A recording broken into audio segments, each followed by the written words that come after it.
आज बनवली मस्त हेल्दी आणि टेस्टी खरपूस दुधी भोपळ्याचे चिले। एकदम टेस्टी, चवीला तर एक नंबर झाले होते। त्याआधी सकाळी मस्त अशी आम्ही दोघांनी देवपूजा करून घेतली। आता शिवांश पण खूप छान देवपूजा करतो मस्त। नंतर कुकर लावून घेतला आणि एकीकडे मस्त असा चहा ठेवला। नंतर स्वयंपाक पण बनवायचा होता, त्याचीच तयारी करून ठेवली। मस्त भाजी वगैरे बनवली होती, सगळी कामे पण आवरली होती, जेवण वगैरे पण सगळी झाली होती। नंतर डायरेक्ट संध्याकाळी शूट केलं। आज मी दुधी भोपळ्याचे चिले बनवणार होते। लहान मुलं भोपळा तेवढं आवडीने खात नाहीत, तर असं काहीतरी करून खाऊ घालायचं। एकदम टेस्टी होतात, मस्त कुरकुरीत, टेस्टी पण आणि हेल्दी पण।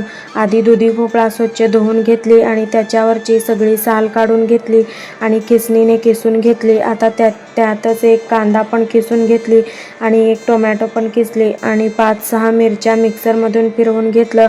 आता मिरचीचं ठेचा यात घातलं आणि 2 चमचे बेसन पीठ, 2 चमचे ज्वारीचं पीठ, 2 चमचे गव्हाचं पीठ आणि 2 चमचे रवा यासाठी की थोडासा कुरकुरीतपणा यावा म्हणून।